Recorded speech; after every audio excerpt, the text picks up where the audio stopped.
Luanda acolhe hoje e amanhã a segunda reunião ministerial para a busca de paz e segurança no leste da República Democrática do Congo. Preparação da terceira ronda de campanha de vacinação contra pólio acontece em Luanda. Parcerias público-privadas no caminho do desenvolvimento socioeconómico sustentável. Assunto discutido em mesa redonda de alto nível. Angola, boa tarde. Informação sobre o que acontece em Angola e no resto do mundo, agora no Hoje Notícias.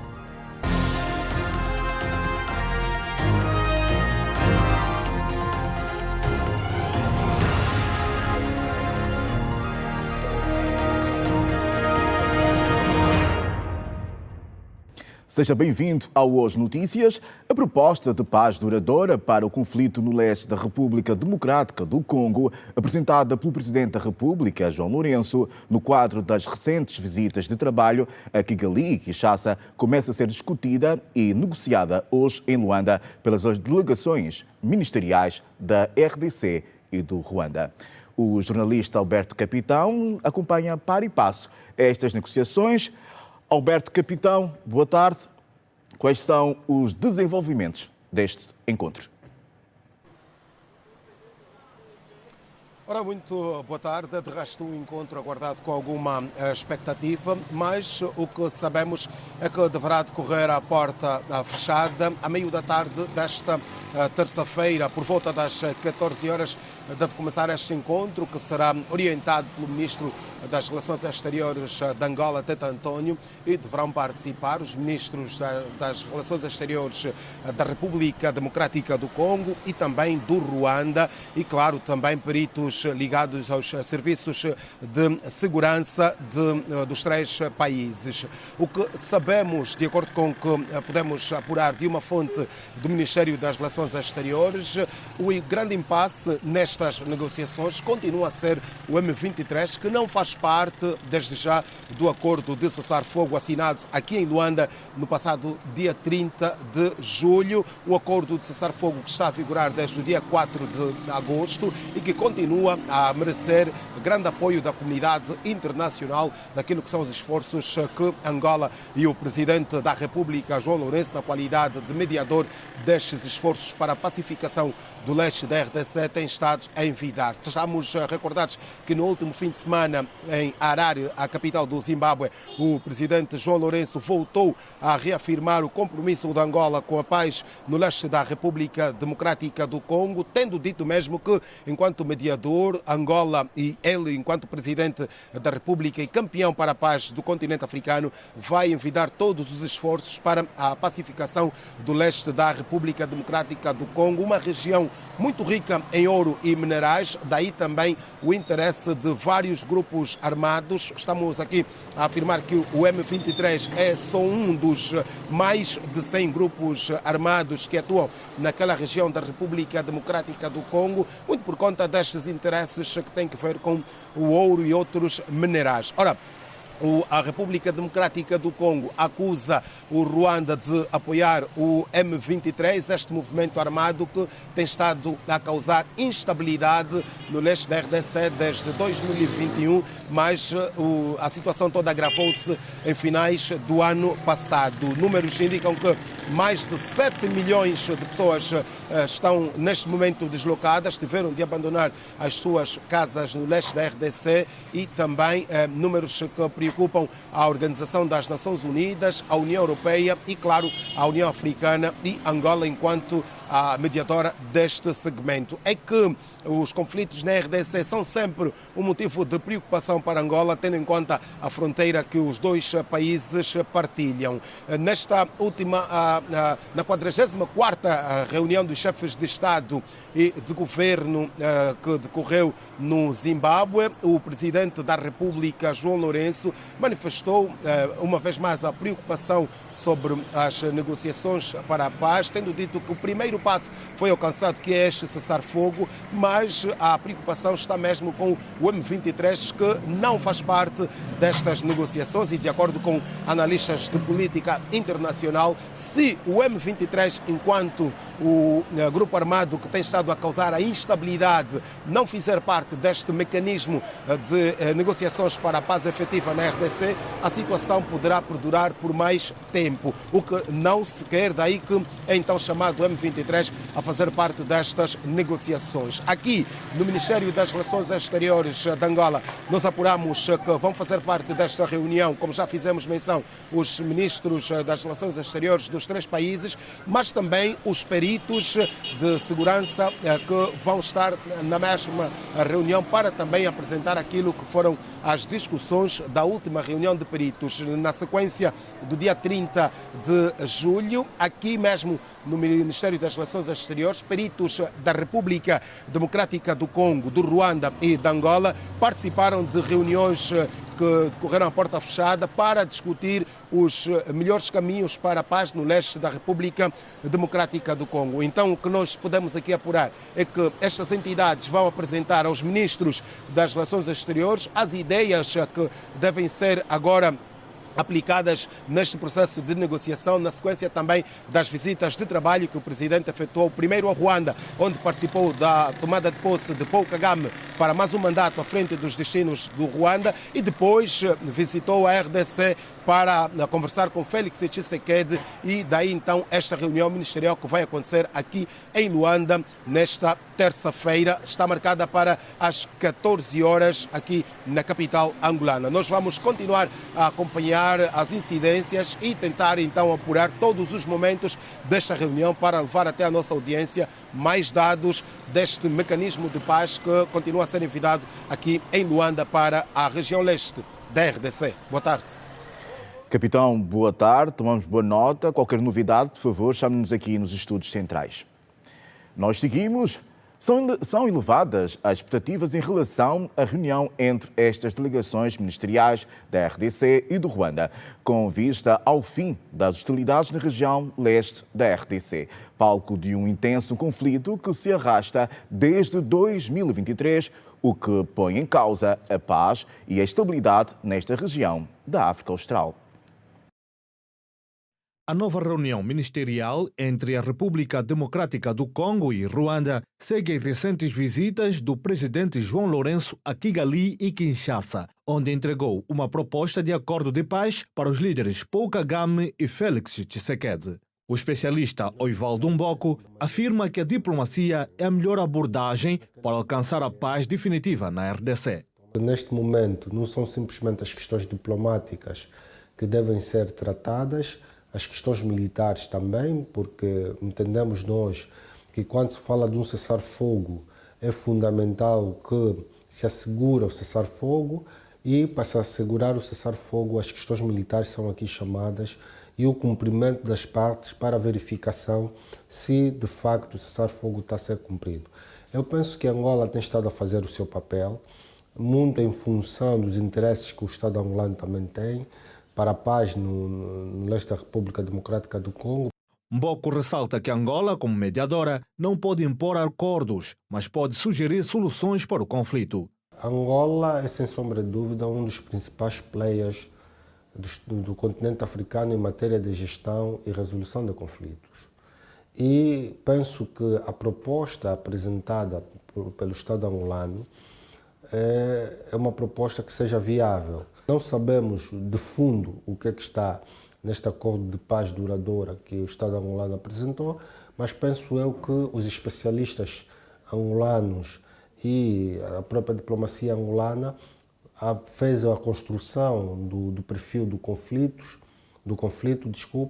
analisou e com isto apresentou, sem sombra de dúvida, uma proposta que seja viável e que interessa a ambos os Estados. Apesar dos avanços e retrocessos até agora, o especialista considera o M23 um ator importante que não pode ser ignorado. Mas nós temos que aqui sublinhar que há uma resistência por parte das autoridades congolesas em negociarem diretamente com o M23. Porque à medida em que existirem negociações diretas, dá-nos a indicação que o governo congolês está a legitimar a ação do M23. Penso que a posição do presidente Tshisekedi é no sentido de se organizar, aumentar a sua capacidade militar, reduzir a correlação de força do M23 no teatro das operações e depois forçar com que o M23 aceita um acordo que lhe seja um pouco mais favorável. Mas esse cessar-fogo... Esta não é a única proposta que Angola apresenta para a pacificação do leste da República Democrática do Congo. Antes desta, o país também havia sugerido o roteiro de Luanda em julho de 2022. E em Cabinda, as autoridades sanitárias reforçaram as medidas de vigilância nas fronteiras com a República Democrática do Congo e com o Congo-Brazzaville por causa do aumento de casos de Mpox, da varíola do macaco, nestes países. À medida que aumentam os casos de varíola nos países vizinhos de Angola, na província de Cabinda a população mostra-se preocupada com as medidas de prevenção nas fronteiras, bem como a sustentabilidade da comunicação junto às comunidades. As autoridades sanitárias na província afirmam que já estão de alerta e pedem à população a observar as orientações dadas pelos técnicos de saúde. Graças a Deus, ainda não temos nenhum caso cá. Esperamos não ter também. Nós temos já uma sala de uma cama preparada, né, para aqueles casos suspeitos e que estamos também já com as medidas de prevenção, né, desde os nossos técnicos de saúde, nossos profissionais, e também estamos da educação para a saúde aos nossos utentes, né, do modo geral, em como devem fazer a prevenção para não estarem afetados desta patologia. Para fazer circular a informação sobre os perigos da doença, outros meios de comunicação serão utilizados para alcançar as zonas mais recônditas. Para além da educação da saúde, né, que nós passamos aos nossos utentes, também temos panfletos informativos que, né, vamos já passar ao redor do hospital, né, naqueles sítios onde temos mais aglomerados de utentes, né, acompanhantes. Pensamos que os pacientes e os nossos acompanhantes estarão melhor informados, né, quando tiverem já os panfletos informativos ao seu dispor. Cabinda entre as províncias sensíveis em relação a esta doença de varíola. Tudo porque faz fronteira com dois países onde os casos já foram detectados, inclusive deram a morte. As autoridades sanitárias desdobram-se, tudo fazem para que medidas de segurança sejam implementadas não só nas fronteiras, bem como na comunicação junto às populações. Quanto à prevenção, primeiramente é preciso destacar que já foram orientados aos nossos profissionais de saúde, não é? Em todos os níveis, desde a atenção primária até a atenção secundária, no sentido de identificar qualquer tipo de lesão que possa aparecer. Mas é preciso também dizer que, na verdade, não podemos nos alarmar com qualquer tipo de lesão que aparecer a nível da pele, apesar da varíola dos macacos, tanto um sintoma principal que é mesmo a lesão que aparece a nível da pele. O que se deve evitar é uma carne de caça. Sabe que a carne de caça, portanto, a carne do macaco, não é? Esta é a carne, o agente principal da transmissão dessa doença. O governo provincial de Cabinda promove esta semana um encontro multissectorial que irá definir novas estratégias de prevenção da doença. A equipa da Rede Girassol faz uma ronda em algumas escolas que já viram os primeiros resultados divulgados dos exames de acesso ao ensino secundário geral e as escolas técnico-profissionais, onde as reprovações estão em grande percentagem. Vamos ao encontro do jornalista Simão João. Simão, boa tarde. Qual é o ponto de situação?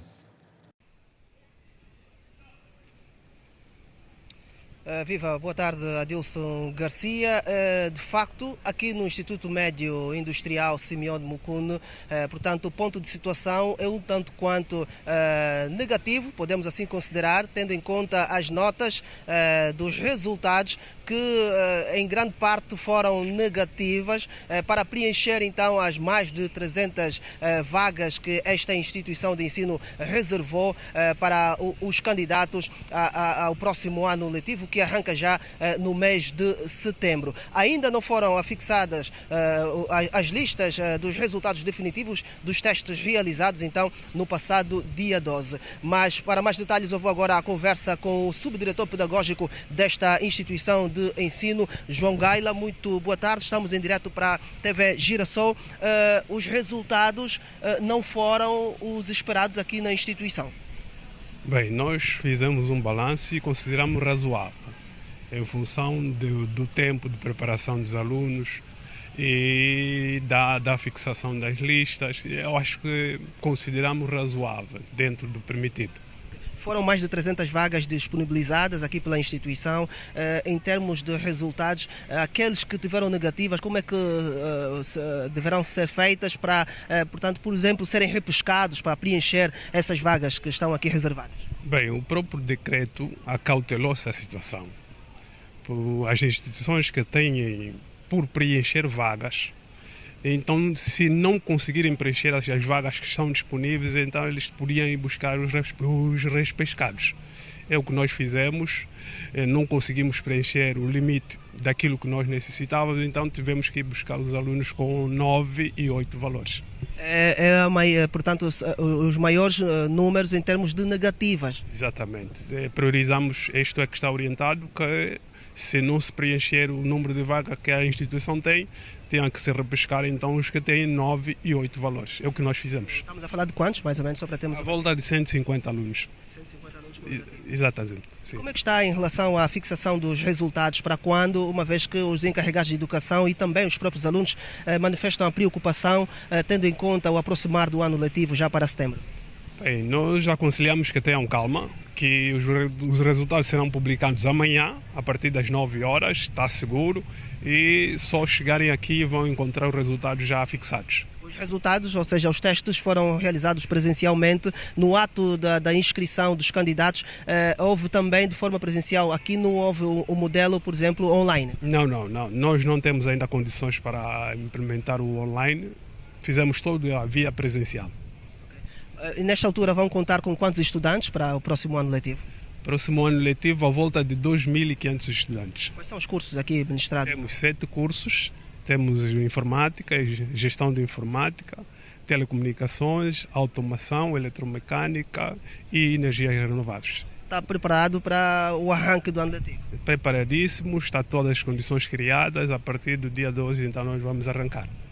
Muito obrigado, João Gaila, ele que é o subdiretor pedagógico aqui do Instituto Médio Industrial Simeone Mukune, onde deverá então fazer a fixação das listas dos resultados dos testes realizados no dia 12 de agosto, a partir de amanhã às 9 horas e 30 minutos, conforme esclareceu para nós o subdiretor pedagógico. Portanto, foram repescados aqui nesta instituição perto de 150 alunos que tiveram negativas para preencher então as mais de 300 vagas aqui na instituição Simeone Mukune. Por agora é tudo. Adilson Garcia, nós com certeza vamos voltar a atualizar a nossa audiência em próximos serviços de informação da Rede Girassol. Boa tarde. Boa tarde. Ainda sobre os exames, mais de 80% dos candidatos não aprovou. Situação que preocupa pais, encarregados de educação e os próprios candidatos. Os resultados publicados até o momento indicam que 85% dos candidatos a uma vaga nas escolas técnicas públicas, público-privadas e privadas tiveram nota negativa. De acordo com fontes do Ministério da Educação e que optaram pelo anonimato, o maior número de reprovações foi registado nas escolas técnicas de saúde, onde poucos candidatos conseguiram atingir a nota 10. Para o pedagogo Acílio Manuel, os resultados confirmam a falta de preparação dos alunos para os exames. o resultado desta má preparação é exatamente este. São as múltiplas reprovações por falta de conhecimento. Não é normal que o Ministério da Educação use ou que importe modelos de outras latitudes e decida exatamente aplicar sem que antes criem um mecanismo de preparação para poder então aferir o conhecimento. É certamente que os papais lá em casa a esta hora estão totalmente desapontados e o Ministério da Educação é chamado a rever as suas políticas, é chamado a rever aquilo que foi o protocolo assinado para a determinação da execução desta tarefa, que é a avaliação, e que nós reprovamos em primeira instância porque tínhamos consciência que as crianças, os estudantes, não estavam em condições para serem testados de formas a entrarem para o ensino técnico profissional por via de uma avaliação técnica. O académico esclarece também que os resultados negativos refletem a fragilidade do sistema de ensino do país. Os nossos estudantes, tivemos que levar em consideração, dentro da nossa região, são estudantes que têm menos competências. Nós temos um ensino que é bastante fraco, o produto final que sai das nossas instituições acaba por não ser um produto competitivo e tudo isso por força daquilo que é a má qualidade de ensino em Angola. É preciso que tenhamos coragem de afirmar que o nosso sistema continua arcaico, continua a ser um sistema tradicional sem a abertura de espaço para se pensar fora da caixa, e isso faz com que os nossos estudantes, o nosso produto final, esteja nessa condição. Segundo fonte do Ministério da Educação, os candidatos apresentaram mais dificuldades nas disciplinas de língua portuguesa, matemática, química e física. Para o pedagogo Acílio Manuel, é a altura de se olhar para a educação com olhos de ver.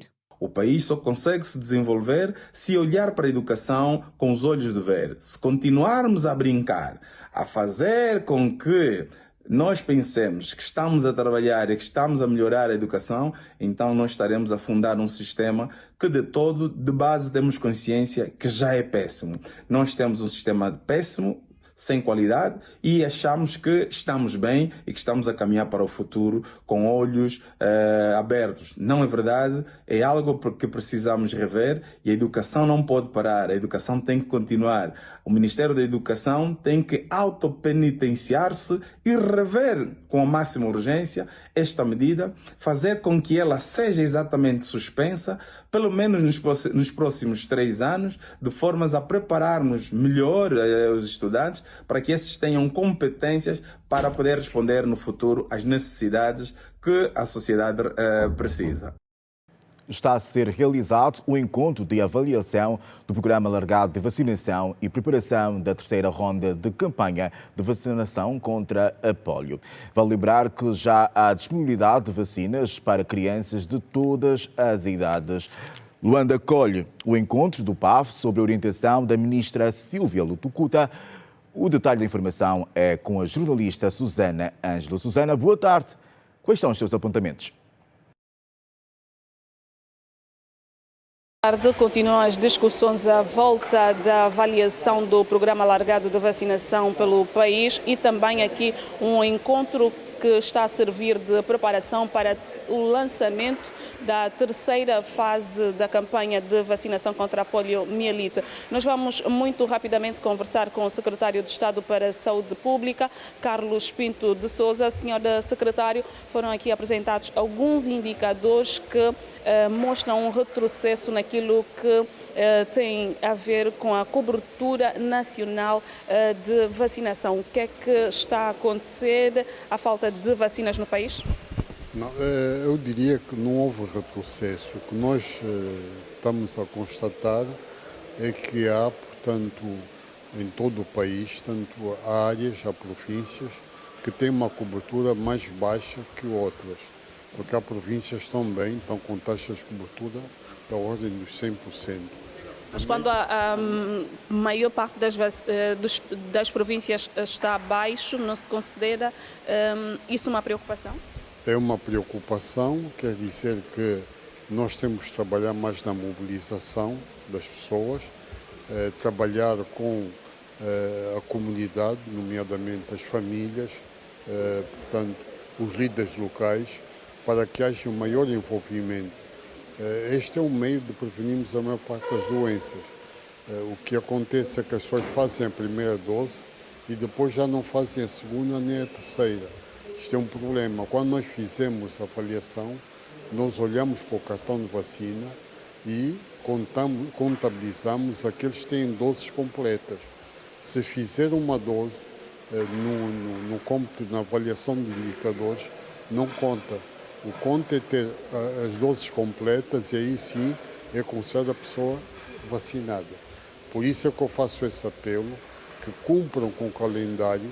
Se forem 2 doses, façam as 2, se forem 3, façam as 3, para que possam melhorar os nossos indicadores da avaliação. A ruptura de vacinas, sobretudo da BCG, porque temos estado a receber muitas reclamações à volta desta vacina, que é a principal e mais importante logo que a criança nasce. Provavelmente deve haver um problema de distribuição, tanto em algumas unidades, tanto estejam com um estoque baixo ou estejam exatamente não têm um estoque. Mas nós temos estado a fazer a distribuição e, naturalmente, se isto acontecer, as unidades sabem como reclamar, dirigirem-se tanto à unidade central, direção provincial ou a nível nacional, para que os estoques sejam repostos. Muito obrigada, Secretário de Estado para a Saúde Pública, Carlos Pinto de Sousa, e o essencial deste encontro de avaliação do Programa Alargado de Vacinação a nível do país, e um encontro que também está a servir para preparar a terceira fase da campanha de vacinação contra a poliomielite. Nós vamos continuar a acompanhar este encontro e nos próximos serviços de informação da Rede Girassol levar outras incidências. A equipa Rede Girassol com Song Magalhães, Susana Ângelo, boa tarde. Boa tarde, Susana. Saúde em Angola, avanços, desafios, foi o tema de debate nesta segunda-feira aqui na TV Girassol. De acordo com os participantes, o problema da saúde em Angola pode ser resolvido com uma aposta forte nos cuidados primários de saúde.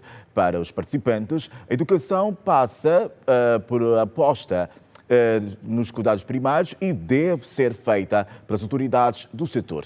Acompanhe a seguir o resumo do debate que foi conduzido pelo jornalista Alberto Capitão. Nos últimos 6 anos, o governo de Angola fez uma aposta forte na construção, reabilitação e apetrechamento de unidades sanitárias. O diretor do Complexo Hospitalar Cardeal Dom Alexandre do Nascimento, Carlos Alberto Masseca, em representação do Ministério da Saúde, apontou alguns dados que justificam o investimento que tem sido feito no setor da saúde em Angola. Só a nível do PIM, temos mais de 378 projetos e desses 138 já foram inaugurados. Ao contrário, as grandes unidades ou médias unidades, durante este período que vai de 2017 até hoje, só foram inauguradas, só foram construídas 54.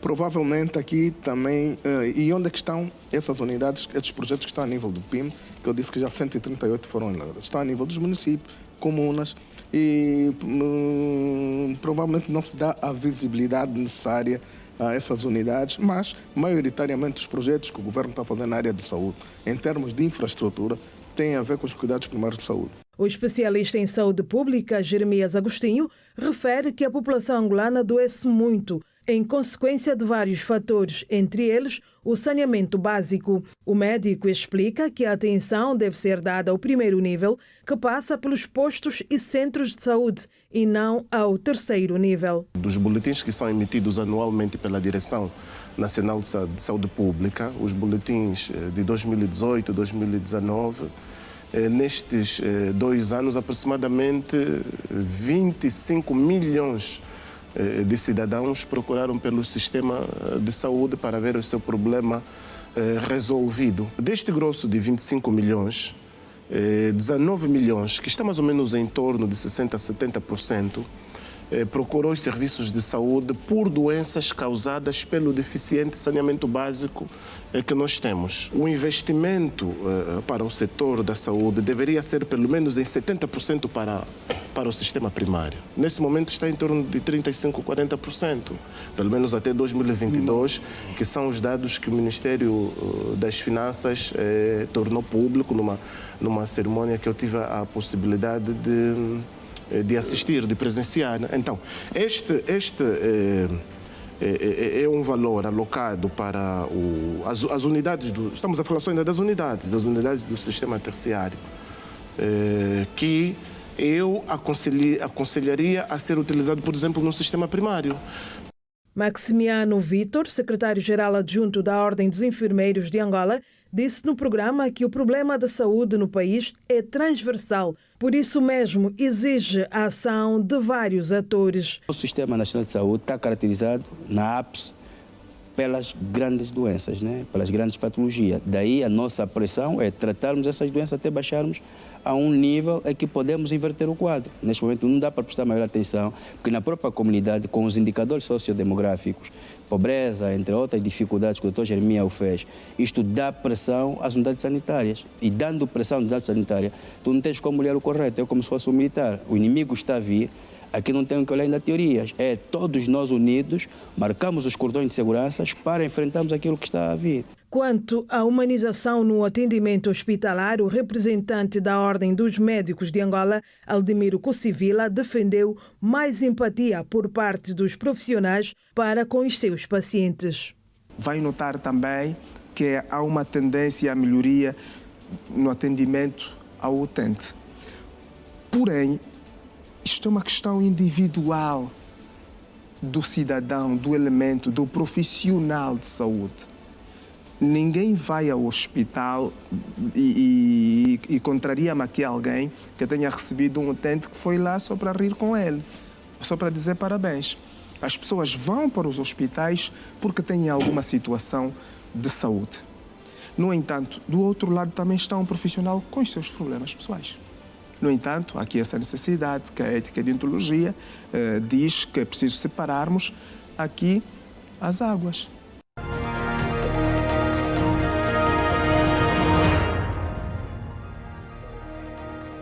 Seja bem-vindo de volta.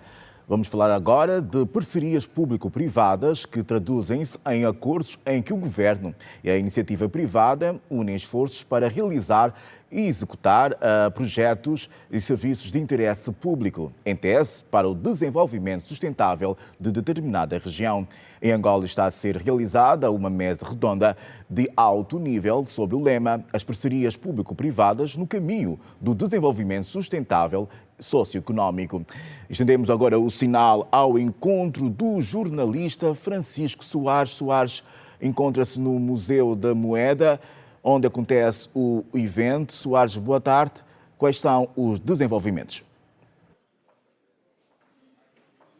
Boa tarde, Adilson, e a toda a nossa audiência. Pois bem, os desenvolvimentos têm a ver com isto que acabaste de dizer, que as parcerias público e privadas, o contexto tem a ver com investimento para este setor, que vamos falar sobre o setor das energias e águas, saúde e também das infraestruturas. Portanto, o ministro dos Transportes, Ricardo D'Abreu, quando falava há instantes aos jornalistas, disse que neste quesito Angola poderá receber um investimento nos próximos anos de cerca de 5 mil milhões de dólares para investir no setor dos transportes ferroviários e também no corredor do Lobito, porque o próximo passo é ligar Angola e Zâmbia. Nós achamos muito útil e pertinente este encontro aqui sobre a mesa sobre as parcerias público-privadas. São um mecanismo importante que está previsto no nosso plano diretor, do ponto de vista da dinamização e investimento nas infraestruturas de transportes e seus serviços. Nós começamos aqui no Porto Luanda, com a concessão do terminal polivalente de Porto Luanda. O nosso projeto mais emblemático, que é o Corredor do Lobito, portanto, que está exatamente no âmbito das parcerias público-privadas, que hoje um operador privado esteja a fazer investimentos a nível do Corredor do Lobito e a procurar também a extensão da linha férrea para a Zâmbia. Portanto, nós ainda este ano iremos assinar esse acordo da extensão do caminho de ferro para a Zâmbia. Investimento totalmente financiado ao setor privado, portanto, não é ao Estado. Portanto, e temos casos muito interessantes, como também o aeroporto do Dr. António Agostinho Neto, que também está em fase de concurso para a sua Portanto, nós estamos a fazer a nossa parte. É óbvio que estas sessões são importantes também para refrescarmos o conhecimento, garantirmos e termos a certeza que estamos no caminho certo. E por aquilo que ouvimos, quer do ponto de vista metodológico, quer do ponto de vista de ação para todo este processo das parcerias público-privadas, pensamos estar no bom caminho. Temos em agenda outros importantes projetos para tratar ainda este ano, como por exemplo o Corredor Sul, portanto que é o corredor do Namibe. Temos o projeto de concessão do terminal de águas profundas do Caio em Cabinda e a Zona Franca. O desenvolvimento da sociedade da Barra do Dande, Zona Franca. Portanto, temos projetos que estão exatamente nesta lógica de parcerias público-privadas e penso que estamos no bom caminho. Foram as palavras do Ministro dos Transportes, Ricardo de Abreu, nesta mesa redonda de alto nível que tem a ver com as parcerias público e privadas a partir do Museu da Moeda. Boa tarde. Soares, boa tarde, tomamos boa nota. Obrigado. Depois da aprovação da Lei de Divisão Político-Administrativa de Angola, que passa a ter 21 províncias, entre elas o Icole e Bengo, no entanto, a população local tem ainda dúvidas sobre a administração da província, uma vez que a mesma carece de tudo um pouco, desde infraestruturas a serviços para impulsionar o crescimento económico. A recente aprovação da proposta de lei que eleva o Icole e Bengo à categoria de província tem gerado dúvidas entre a população local, já que a região ainda não dispõe de infraestruturas adequadas ao novo estatuto. Eu começo primeiro nas infraestruturas ministeriais. O município do Icole e Bengo não tem infraestrutura ministerial com capacidade de uma província. Primeiro. E depois muitos outros serviços também, como universidades, centros profissionais e o turismo em si, dentro da província do Icole e Bengo e muitas outras coisas também. Isso vai exigir mais no corpo do Estado, a administração, é preciso ser governador, é preciso os gastos. Então se o país não tem dinheiro, como é que se vai dividir mais a província? Esta é a pergunta que todos os municípios se fazem. Mas se é a perspectiva do governo tornar isso um município, gostaria que primeiramente deveriam apegar-se nas coisas mais necessárias para tornar um município, como por exemplo a via de acesso. Aqui não temos, se verem o Icole Bengo praticamente quase completo, não temos uma universidade, então isso é um caso sério. E até porque a água, o rio é aqui próximo, imaginem, a comuna na qual estamos não temos água. Conhecido por seu forte potencial agrícola, com vastas terras aráveis, o atual município tem capacidade para contribuir de forma significativa para o seu próprio crescimento econômico. Além disso, a nova província do Icole e Bengo herdará de Luanda um aeroporto internacional construído de raiz, o que pode impulsionar o desenvolvimento da região. Outra mudança significativa será a nível dos aeroportos. A partir de outubro deste ano ou de janeiro de 2025, todos os voos internacionais com destino ao nosso país passarão a pousar no Aeroporto Internacional Dr. Antônio Agostinho Neto e o trajeto passará a ser Lisboa e Icole e Bengo, Paris e Icole e Bengo ou até mesmo Icole e Bengo, São Paulo. A nova província também vai herdar de Luanda o Hospital Geral de Viana, Bispo Emílio de Carvalho, uma unidade sanitária de terceiro nível. Será a unidade de referência na província do Icole e Bengo, embora parte da população seja cética em relação ao novo estatuto de província, há quem considere a medida acertada. O sonho de todo jovem é se formar, hein? Nós estamos cá ao ensino primário, primeiro ciclo, e precisamos precisamos do superior. É essa que nós vamos atrás em outros municípios. Eu creio de que agora, como o Icole e Bengo passou a ser uma província, já não vamos atrás dos serviços em outros municípios e Aqui na nossa própria província teremos novas instituições. A princípio não recebi bem, mas depois fui analisando os pontos, vai ser vantajoso. Sendo província, vamos ter mais autonomia, vamos ter muitas vantagens. Acredito que o que vier para a nossa província, Icole Bengo vai gostar de ver, porque nós os municípios, ou seja, os da província de Icole Bengo, vamos fazer sentir o nome de província. Luanda tem que nos esperar. A segunda fase da centralidade KK 5000 não prevê a venda no regime de renda resolúvel. As razões têm a ver com a parceria público-privada que está sob a gestão do Instituto Nacional de Habitação. As moradias serão vendidas com recurso ao crédito à habitação. Os imóveis ficam concluídos para venda a partir de 2026.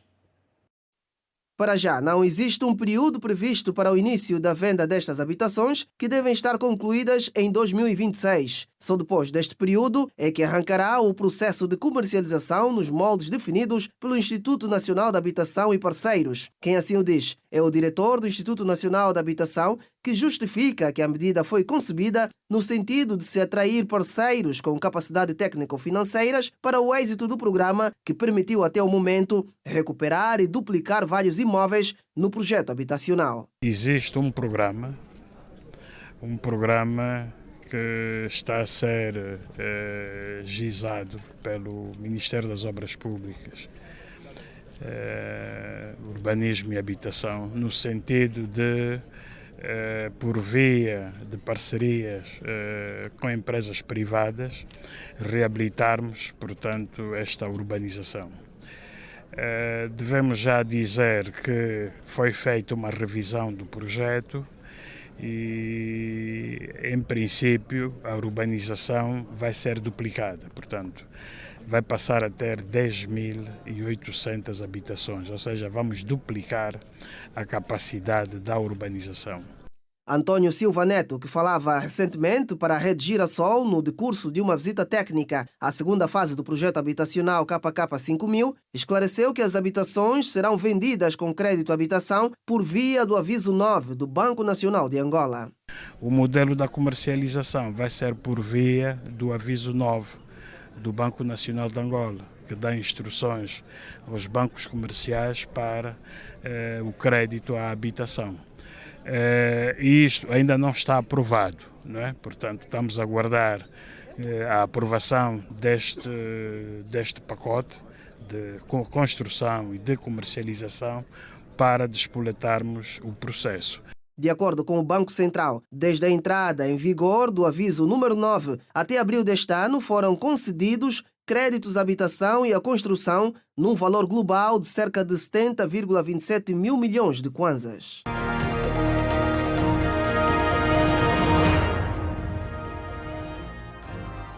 Bem-vindo de volta. Instituto Angolano da Juventude, em parceria com o Instituto Nacional de Fomento da Sociedade de Informação, realizam um seminário sobre empreendedorismo digital e tecnológico para os jovens. E ainda, no decorrer do evento, está previsto a assinatura de um protocolo de cooperação entre as duas instituições. A Edna Firmino vai atualizar a informação. Edna, boa tarde. Boa tarde em estúdio. As tecnologias de informação estão na palma da nossa mão e com um clique nós mudamos tudo. Nós estamos no Digital AO, onde acontece workshop sobre empreendedorismo digital, onde mais de 50 jovens vão receber algumas informações de como trabalhar com os meios digitais que hoje estão disponíveis para todos nós. Nós vamos em conversa com José Mateus, que vai nos explicar um pouquinho sobre o que é empreendedorismo digital e também literacia digital, um assunto que tem sido debate, que tem sido divulgado por vários meios de comunicação, e nós vamos entender do que é que se trata. Boa tarde, fala em direto para o Hoje Notícia. Primeiro, o que é esse workshop representa para os jovens e depois queremos saber de forma miúda o que significa literacia digital. Boa tarde aos telespectadores da TV Girassol. É com grande satisfação que hoje estamos a testemunhar mais uma ação que visa saudar o 12 de agosto, Dia Internacional da Juventude, que este ano foi vivido sob o lema Percursos Digitais para o Desenvolvimento Sustentável.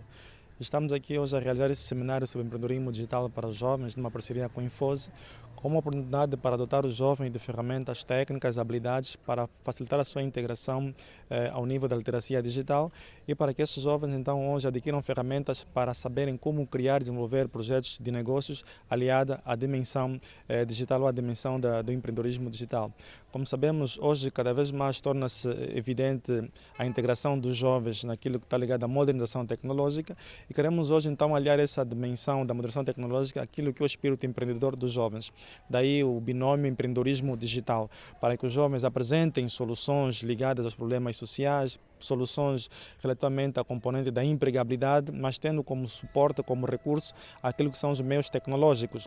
E hoje esses jovens serão efetivamente contemplados com esses conteúdos, com esta formação, com essas ferramentas que lhes vão permitir então um empoderamento ao nível do empreendedorismo digital. É a nossa expectativa que com esta formação os jovens saiam daqui robustecidos, com conceitos, com ideias, com projetos capazes de catapultar então efetivamente a sua integração socioeconômica. É igualmente nosso desejo que esta ação contribua para o aumento dos níveis de literacia digital dos jovens, mas que seja uma literacia digital assente no civismo, na responsabilidade e na segurança. Queremos também com essa formação, com este encontro formativo dos jovens, trazer a reflexão sobre a necessidade do uso responsável das redes sociais. Hoje quase que não é possível encontrarmos uns jovens, ou dificilmente vamos encontrar um jovem que não tem acesso às redes sociais, mas o que nós queremos é que esta utilização das redes sociais seja feita de forma responsável, de forma segura, de forma cívica, respeitando o outro, respeitando os direitos e liberdades do outro. Por outro lado, queremos também fazer com que esses jovens que utilizem redes sociais, utilizem-nas como uma forma então de poderem criar negócios, criarem formas alternativas de rendimentos para dar uma resposta pontual àquilo que são as suas necessidades de ordem financeira ou econômica. De outra forma, criem negócios tendo como suporte o empreendedorismo digital. Ok, José Mateus, nós queremos saber o que é literacia digital em forma miúda. Como pode explicar isso? Quando falamos em literacia digital, estamos a falar na necessidade ou no processo de educação dos jovens para o acesso aos meios digitais. Portanto, é partilhar informações, conhecimentos e experiências com os jovens para saberem o que são as TICs, que são os meios de tecnologia de informação. Como é que podemos utilizar estes meios de tecnologia de informação para o nosso empoderamento, para a nossa capacitação, para apresentar soluções àquilo que são os vários problemas sociais. Portanto, a literacia digital está ligado ao ABC do acesso, do comportamento que o jovem deve ter na utilização das TICs, diríamos assim, de uma forma geral. Como é que o jovem pode se posicionar no digital? Em linhas gerais, este é o conceito assente que podemos aqui partilhar quando falamos em literacia digital. No fundo, é a posição, o posicionamento, a postura do jovem face àquilo que são as TICs. Muito obrigada. Falávamos com José Mateus, diretor-geral em exercício do IAGE. O workshop vai continuar. Participam deste encontro mais de 50 jovens. Passo a palavra ao estúdio. Boa tarde, Edna, e obrigado. E assim estão contados os principais assuntos de Angola e do resto do mundo. Angola, boa tarde, fique bem. Até o nosso próximo encontro.